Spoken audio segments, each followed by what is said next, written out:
Welcome back sa ating channel. Uminit na naman ang usapin matapos kumalat ang mga aligasyon tungkol sa mga ebidensyang umano'y maaaring magbago sa takbo ng isang kontrobersyal na kaso. Sa bawat bagong payag, mas maraming tanong ang bumabango.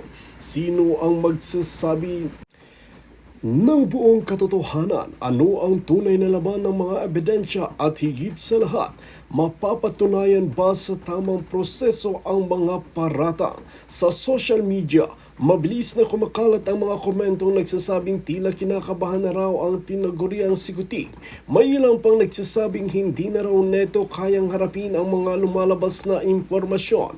Pero tandaan natin, ang paratang ay hindi pa katumbas ng kasalanan. Kahit gaano kabigat ang isang akusasyon, kailangan pa rin itong suportahan ng mapagkakatiwaliang ebidensya at dumaan sa tamang imbestigasyon. Kung talagang may mga dokumento, testigo, record at iba pang ebidensyang maaaring magpatibay sa kaso, dapat itong isumiti sa mga kinauukulang otoridad upang masuri ng maayos. At kung mapapatunayang may pananagutan, dapat harapin ito ng sinumang sangkot, mayaman man, makapangyarihan man o ordinaryong mamamayan. Ngunit kung mapapatunayang walang sapat na ebidensya, dapat din igalang ang karapatan ng taong inakasuhan at huwag siyang hatulan ng publiko nang walang desisyon ng korte. Kaya ngayon, isang tanong ang mas mahalaga kaysa sa lahat ng ingay online. Ano ang katotoong ebidensya at ano ang mapapatunayan? Habang patuloy na lumalabas ang mga bagong impormasyon, hindi dapat emosyon ang mga maging basihan. Dapat ay ang katotohanan, dokumento, testimonya at opisyal na resulta ng imbestigasyon. Kung tunay na matibay ang ebidensya, darating ang tamang panahon para ito ay mapatunayan sa legal na proseso. At kung may kasalanan, dapat may pananagutan. Pero kung wala, dapat din manaig ang hustisya. Kaya manatiling mapanuri, huwag agad maniwala sa bawat headline at viral post. Suriin ang pinagmula, hintayin ang opisyal na impormasyon at hayaan ang batas ang magtakda kung sino ang tuna na may pananagutan. Dahil sa huli, hindi sapat ang sigaw na tapos ka na. Ang mas mahalagang tanong ay mapapatunayan ba ito sa harap ng batas, at doon natin malalaman kung ano ang paratang ay may tunay na bigat o isa lamang itong panibagong kontrobersyang kumalat sa publiko. Well mga kaibigan, kung bago ka pa lamang sa aking channel, huwag kalimutan i-click ang subscribe button at notification bell para lagi kang updated sa ating susunod na talakayan. Yung admin. Kaya may naisahan. Kung hindi, naisahan ng admin yung itong grupo naman ng Marines. So may naisahan talaga. Sino kaya? Kayo na bahala mag-isip na. Nalero! Good evening po, Sir Johnny Paz Flores. Good evening, Sir. Dado the Great, your opinion is correct. My view is also correct. There is no other source and opponent. They are just as arrogant as you. They should be shameless and honest. Lam Lubrilo. BBM cannot be brought down even if it is a rally because it is so weak. It needs to be done by force with support from uniformed people. That happened in EDSA 1. EDSA 1 was not successful without the support of the AFP, PNP, pati EDSA 2. Nelson Arcilla Visto, Lynn Kerr, John Garcia, good evening, Cap Dado and everyone. Mila Gatuteo, if I were one of the four, you would pay me to pick it up, but I have no evidence that I would not deliver the suitcase. All have evidence that I would deliver it. Kung isa ako doon sa apat, ang sa akin, patatanggapin ko yun, papayag ko tanggapin mo yun. And gagawin kong pondo natin yun sa lahat tayo. Kung ako man yung handler, kung ako yung official, ano nang ipopropose ko, ano palagay nyo? Ito decision natin, collective. Kinakausap na rin lang tayo. O di, kagatin natin. Hear me out, kagatin natin, raise natin yung magkano, ilan yung bibigay, lahat tayo, kasi tinatapunan tayo ng offer 25 million ng isa, mga ganon. So kung 400M nga yun. So, and then, alam natin kung ano yung ginagawa nila. Ano yung gusto nilang mangyari. Na-identify natin yung tao na gustong kumausap, sino yun, etc. Ano yung gusto nilang mangyari. So we can document it, we can blah blah blah. May kopya ba sila na nakuha doon sa pinirmahan nila para meron silang souvenir? Meron ba? Kasi ano eh. And then, paano yung mode ng pera-pera, yung paper trail, o kung inabot lang ba, etc. And then, anong gagawin natin doon sa pera? Sige, ilan tayo? 18. 18. Kayo, hindi nakasama yung mga opisyal. 18. Tigalawang milyon, 32 milyon. Tigatlo. De 60 minus 6, 54 milyon. May 45 pa common fund. Laki, di ba? Laki. Kahit nga tigpa 5M nga tigpa 5M. Kung ilan lahat sila, hati-hati. Ang naka-front lang yung 4. Tanggap yung pera tapos may pondo sila. Hindi sila yung mukhang tamukyo. Sa totoo lang, kung meron nga silang ganong kalaki nga, hell, they can buy a franchise of Jollibee. Meron silang kita every month, di ba? Ay, nako. Kahit kumita sila ng kalahating milyon kada buwan, hati-hati na lang nila No. Habang tuloy ang laban nila. Prepositioning ano tawag doon? Diskarte. Sana kung ganon. Anyway, hindi natin alam. Good evening, sir. We can only guess. Unipas Flores, there is a deep brotherhood among those who have gone through such training and who cry out in pain if they do something bad. I agree. Kaya nga yung mga sundalo ko, imagine 1983, 83. Ano na ngayon? 2026. Kasama ko pa. Yung kasama ko sa ibang assignment. Kasama ko pa. No? Yung mga nakilala ko lang, kasama ko pa. And then yung mga ngayon ko lang nakilala. Hindi ko na kasama. Joke, kasama pa rin. Joke. Yung ngayon ko lang nakilala, kasama pa rin. So, iba yung endearment Yung, alam mo yung, ibang klase yan, yung ganon. Alam mo may pinagdaanan na kasi kayo. Kaya nga yung bibigay, hindi, mag-uusap-usap yan Usap-usap yan. Yun yung, well, anyway, I have said yung isang possibility para wag nyo namang kasuklaman yung 4. Wag nyo iniisip na bad o baka mamaya sabihin nyo, sana mamatay na yung maputang na yun. Wag ganon. Kasi baka may diskarte lang. No? Wag nyo nang ipagdadyan, mamatay sana yung maputang na yung mga traidor yan, mga puta na mga hudas yan. Wag nyo gaganunin. Yan yun na. Basta kung ano yung nangyari, yun nangyari. Hanggang doon na lang. And then anyway, in the future, lilitaw yung katotohanan naman. Okay. Good day, Cap. Thank you, Mayor Chino. Good evening. Thank you. Good. Tony Concepcion. Good evening. Thank you. Hello, Cap. Greetings from Qatar. AC Patrelli. Linker. Correct to Sir Dado. Cirilo Morera. Thank you. Tweety Bird. Apparently, Joel Villanueva also received a large amount of money from the flood control projects.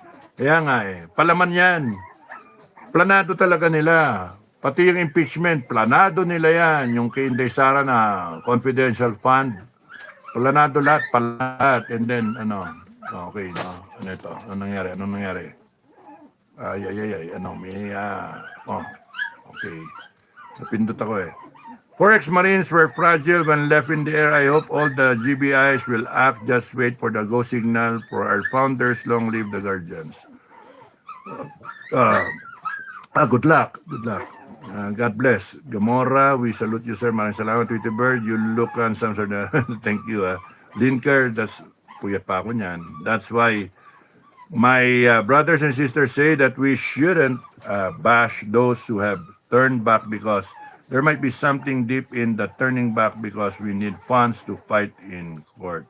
Yes At saka malay nyo, yung isa, hindi natin alam malay mo may anak dyan na may cancer o asawa may cancer o kaya merong magulang na ano. Di ba yung sinasabi nga ni Tony Baligod na may namatay yung nanay, etc., etc., dispenfor, etc. So baka hindi natin alam yung hell na dinadaanan nila. Yung frustration, yung expectations nila sa taong bayan, yung gano'n ba, yung pagtayo nila, yung danger sa buhay nila, security concerns, etc. Gipit na gipit sila. So maraming factors na tayo, we cannot fully understand, but we can try to understand and try to explain if you were in their shoes. No? Ang isipin niyo kabila, demonyo talaga nag-offer May problema talaga sila. Magnanakaw talaga sila. Pera natin ginamit, in-offer nila. Bakit? Para mag-retract ng statement. Ibig sabihin, may sinasabing tama yung mga Marines. Ibig sabihin, tarantado itong mga malitagang. Gago talaga. Di ba? Yun isipin nyo. Huwag nyo ipupuntira yung utak ninyo pagkaksaya ng panahon na bumaliktad yung 4. Merong pang 14 plus 4. 18 pa rin. At baka madagdagan pa yan. So, marathon nga sabi ko May bibigay na 4. May tumatakbo na 14, may sumusunod na 4 pa. So 18 pa rin. Baka umabot ng finish line yan. Ang panalangin ninyo, meron silang enough courage, moral backing, moral fiber, paninindigan, na tatapusin nila hanggang dulo. Kung nakakahawa nga napagod, nakita mo, comfort-oriented na, putya, doon pa naligo sa harapan mo, na nanligo. Wow, pare, nag-ice cream na, nag-halo-halo na. Ikaw, tumatakbo ka pa. Putangin ng to. Sabay, quit ka na rin. Nakakahawa nga. Sa labanan nga, pagka may nakita kang duduwag-duwag, nakakahawa. Sir, delikado tayo dito, sir, mamamatay tayo. Makakahawa yun.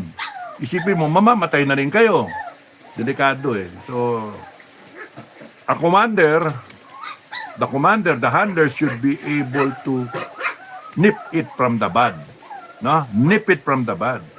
Strengthen the group, yung samahan.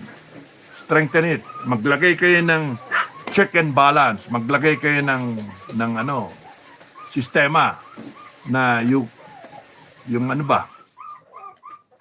feedback mechanism, etc., etc., no? Nasa inyo yun. Basta strengthen the group. Make it more cohesive. Kung hindi siya ganun ka-cohesive. At kung yung pagbigay ng 4, hindi nyo alam, nabigla kayo doon, then something's wrong. Nakakahawa yun. Lalo na pagka nakita na kung ang motivation ng 4 self-preservation at para ma-preserve nila yung sarili nila at yung imahe nila dun sa natitira, i-justify nila yan. Kita nyo, mga bok. Tama kami, tingnan nyo, enjoying na kami. Kayo full sense of patriotism. Wala nang pakialam ng taong bayan sa inyo Then mag-iisip-isip ngayon to. Kaya nga nakakahawa. So, pagka nag-isip na yung iba na naiiwan, putang na yan, bakit tayo magpapakahiro? Ayaw naman ng mga tao na maging hero tayo. Ayaw nila, wala silang paki. Gusto nga nila, ninanakawan sila Wala silang paki. Tayo pa yung gago ngayon. Tayong delikado, pagka nag-isip yan ng ganyan, wala. Baliktad lahat yan. Kaya nga, suporta ang kailangan. At dun sa mga handler, kinakailangan, strengthen the group. Make them believe in what they are doing. Make them believe that there is a finish line here. Hindi takbo ng takbo na walang tuturan. every step that you make, every hardship, every pain, every suffering, every trial that you undergo, there's a reason for it. Pagdating mo sa finish line, pinaglaban mo yung bansa mo. And nandun yung crowd. Ang maganda, paano yung crowd mapupunta dito, sasabayan sila sa takbo. Yun yung wala eh. Kasi habang nandun ka sa takbo ng 20 kilometers, yung tumatakbo, nag-iisa ka na lang eh. Wala kang kasama eh. Nasaan yung mga cheerer? Wala, nandun sa dulo. Doon nag-cheer. Eh kung sana yung tao ka, the reason for you standing up and then saying all these things and then pamilya mo, pinabaya mo, trabaho mo, etc., etc., and then mukhang kawawa ngayon. Eh dahil sa taong bayan, dapat yung taong bayan nakikita na naka-support and how you're gonna do that. Diskarte, no? Diskarte, one time, big time. One time, big time. Abangan na lang ang susunod na kabanata. Ganon. Okay. So, marami na ako sinabi. Bicolano makulit. But sir, Kerubin was a traitor when he said that the Brave 18 were liars, and especially since he was one of the leftist rally. Ang sinabi ko naman sa inyo, si Kerubin, nung nagbalor siya, no? Hindi yung ngayon, yung paniniwala niya. May paniniwala siya eh. Paniniwala niya, okay si Marcos. Ako, ang paniniwala ko, hindi okay si Marcos. Ngayon, ang nakakapag-ano nga, kami, isang pinanggalingan namin na eskwelahan, bakit ganon? Nasaan na yung courage, integrity, loyalty, tsaka yung honor code namin? Bakit ganon? Nagkaiba-iba yung mga paniwala ng mga graduate, na? Ang reason is may kanya-kanyang paniniwala, may kanya-kanyang agenda, may kanya-kanyang ek-ek. Ganon ba? So, ang ano dyan, papayagan mo ba? Yun sa amin. Ang tanong doon, papayagan ko ba? Papayagan niya ba? Nya. Papayagan ba natin? Papayagan ba natin ang nangyayari natin? Simple sagot, di ba? Hindi. Ba't tayo papayag? Hindi. Bakit tayo na kawawa yung mga tao? Kawawa yung mga Pilipinong walang laban. So, again, parang yung 18 Marines, tatayo ka, nasaan yung sumusuporta? Nasaan yung mga tao? Magpapakahiro ka, nasaan na yung the reason for you to stand up and be brave enough? Nawawala yung mga tao. Muulan eh. Muulan eh. Kaya nga, di pa siguro puno ang tao. Gusto pa nila, may nakawin pa. Siguro 2 taon pa. Siguro pagka tinanggal na si Inday Sara, siguro pagka wala na yung constitution, no? Inamend na yung constitution. Binago na yung form of government natin. Naging prime minister na si BBM. etc. Hindi natin alam eh. O siguro pagka nagkagera tayo against China, pinwersa nila, hindi natin alam. So, kung hanggang saan yung taong bayan. Sa ngayon, ang alam ko, lahat mali ang nangyayari dahil sa hindi tama impeachment kung magastos tayo ng ganong karami. Pero ang pinag-uusapan ay 125 million o 500 million. Na yung 125 million niya, merong notice of disallowance, yung 70 plus million. Yung iba pumasa. So, paano yun? Billion yung kay Marcos nga eh. Billion, pagsama-samay mo lang ng Intelligence Confidential Fund, bakit sinisingle out si Inday Sara? Hindi tama eh. Nasaan yung flood control? Trillion naman yun. O bakit walang investigasyon? Patay eh. Ba't sinabi ng presidente, mag-iimbestiga eh. December nga, 15, dapat may nakulong na eh. Sino yung nakulong? Kaya nga Okay? Okay, so maraming salamat. Bicolano, hi Ma'am Blue Lambanog. Hey Blue Lambanog, thank you ha. Blue Lambanog, nandito naman si Blue Lambanog. Thank you, Blue Lambanog, ha. Maybe that's just their strategy because they also need funds with good tests. Siguro nga. Sana nga totoo, no? Kulay Rama Kabando said, Bicolanong makulit. Good evening, ma'am. Blue Lambanog. June Anciano, good afternoon, Sir Dado. Thank you. Zulairam Kabando, right po, si Alan Cayetano just now nasa tama. Yeah. Marivic Garciano said, kaya gusto si Alan Cayetano, fearing God na God-fearing siya. Marivic Garciano, that's right. Linder, Betty Mateo, Cap, this is just my opinion. BBM is not the one running our government. Agree. Those around him are the ones who are responsible for everything. Cap, waiting for you to stand up with Inday Sara. Baka next year pa nga yan, butin eh. Ngayon, meanwhile, habang nag-impeachment yan, isa-isa nilang inuubos yung mga leader eh. Ini-isa-isa eh. Kita mo nga si Marcoleta, tapos nun si Mike Defensor, tapos si iba dyan, susunod dyan yung mga general eh. Tapos susunod dyan yung ano. Sa akin, muntik na ako eh. Muntik na ako. Remember yung pinatay na vlogger, and then yung vlogger na namatay, and then pinagtulungan ako na ipaskil yung mukha ko, binagvlogan ako ng mga vlogger ng administration. Ito ang mamamatay tao, ito yung pumatay, ganyan-ganyan. Pinipinpoint ako. Tana, galit ako dun eh. Tarantado to mga to eh.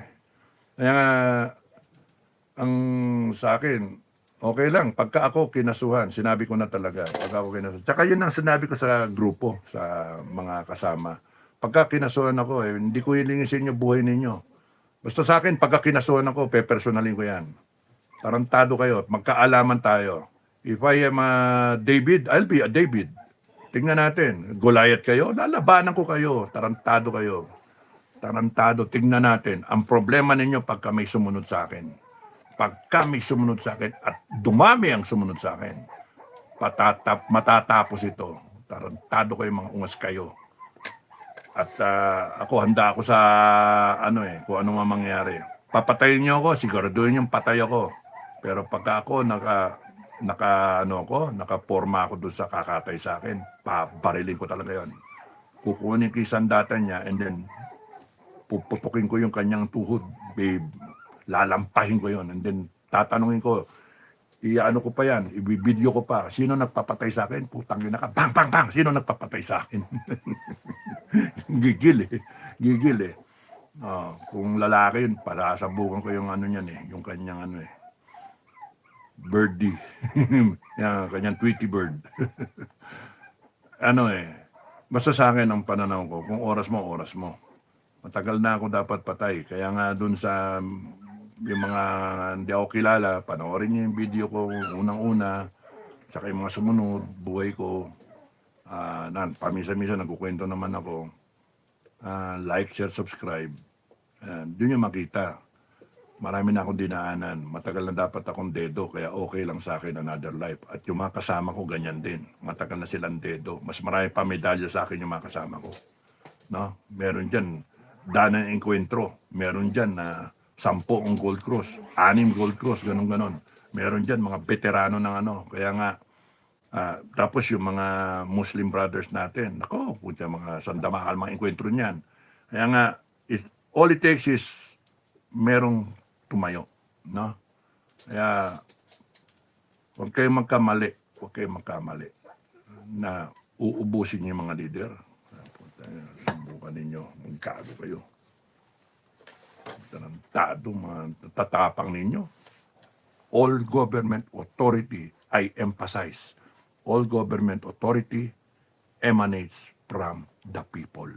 Bongbong, yung otoridad mo galing sa amin. Pati yung asawa mo na walang authority, galing di sa amin yung mga kinakain nyo. Lahat ng ninyo, kapritsyo ninyo sa buhay. Kayong AFP, PNP, NBI, lahat kayo, Coast Guard, lahat ng ginagawa ninyo dahil sa taong bayan. Ba't ba kayo nagdedepensa ng bansa? Dahil sa amin eh. Ba't nyo gustong kaawayin ng China? Dahil sa amin. Sovereignty yung pinagsasabi. Ayaw namin ng gera. Lalaban kaming gera, patay kung patay, patayan, oo. Eh, gusto nyo, paramihan tayo ng tumpok ng pinatay eh. Pero yung gera na style ninyo, ayaw namin. Gago kayo eh. Alam nyo, mga missile ng labanan, hindi naman tayo handa. Lalaban kayo 30 days. Stupid. 30 days. You better prepare the reservists, all 50 million. You prepare them, arm them. Then we will have a fighting chance. Hindi yung ganito, armed forces tapos nun ilan na reservists nyo. Ba kayo? Hindi handa yung taong bayan. Wala nga kayong pagkain eh. Wala nga kayong mga shelter eh. O, namapawat nyo na ba lahat ng kuweba na pwedeng pagtaguan? Hindi. Ang gagaling ng ninyo. Lahat na pwedeng pagtaguan. Meron ba kayong mga na-create na trenches o kaya in close position, etc. etc. O alam ba ng mga tao kung paano mag-operate ng drone? Paano ka sasama sa mga warfare na hit and run? Na meron kang mga RPG? Hindi, wala. Eh, paano tayo magsusurvive yan? Pare kayo salita na meron tayong mga frigate, Air Force na yan. Eh, mahal eh. Kung yung gastos dyan, armasan nyo na lang yung mga tao. Kung magkagera man, may laban tayo. O yanda ninyo yung mga sibilyan. Per barangay, merong dedepensa dyan. Bawat barangay, 48,000. Eh, tigi 48,000. Tigi 1,000, 4.8 million lang yun eh. O, di ba? 1,000 sa isang barangay. 48,000. 42 million yun. Sipin mo, isang barangay may 1,000 na magdedepensa. You organize it by barangay. Remulla, anong ginagawa mo? SILG, forma, ganun ka, hindi na. Gagaling kasi ninyo eh, mga ano kayo eh, mga substandard. Ay, parang kayo forma kasi kayo, wala naman kayong iba. Malis na lang kayo dyan. Sayang ang pera, binabay sa inyo. Hinit na naman ang ulo. Palabik. Gersiano, Cap, Dado, I watched Matibag say that BP Sara is about to be arrested because of the death threat against Bangag. Nay, nako. Matibag, subukan ninyo. Pagka yan ginawa ninyo, nako, good luck sa inyo, good luck. Pagdadasal ko na lang kayo. Subukan ninyo pagka subukan ninyo. Tinetest nyo lang yung yung reaksyon ng mga tao. Nagtatapang-tapangan kayo. Subukan nyo arestuin yan. Subukan nyo. 57% popularity, that's 57%. Hindi nyo pa alam yung susunod na survey. 57, that's 50% plus 1 ang majority. 57 ito. Ang presidente ninyo, negative 27. Negative 27. Saan kukuha ng suporta yan? Negative nga eh. Sus Mario Joseph, mag-isip kayo. The only way to go is good governance. Hindi yung ganyan style ninyo na panay kayong mga ngak-ngak. Abuso. Again, all government authority emanates from the people. You are there because of the Filipino people. You better do it right. Lahat kayo. You're not doing it right. You're failing the people. Kunyari kayo, magagaling kayo. Panay mga kayo. Pananagutin namin kayo. Gusto nyo? Lumagay kayo sa tamang hulog.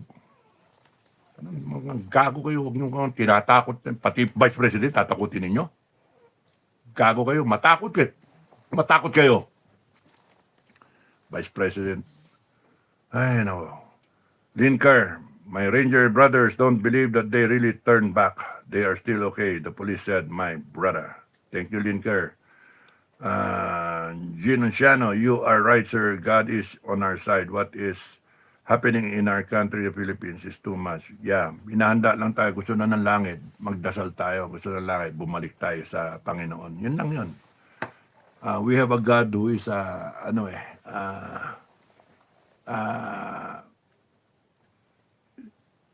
sigurista ba?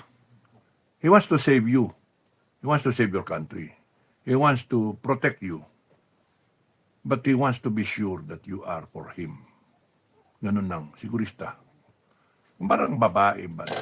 nililigawan mo, magpapakasal kayo, bakit magpakasal? Parehas sila lalaki at babae. Sigurista ka eh. Mamahalin ba ako nito habang panahon? Maybe God's question. You will be with me for all eternity. How sure am I?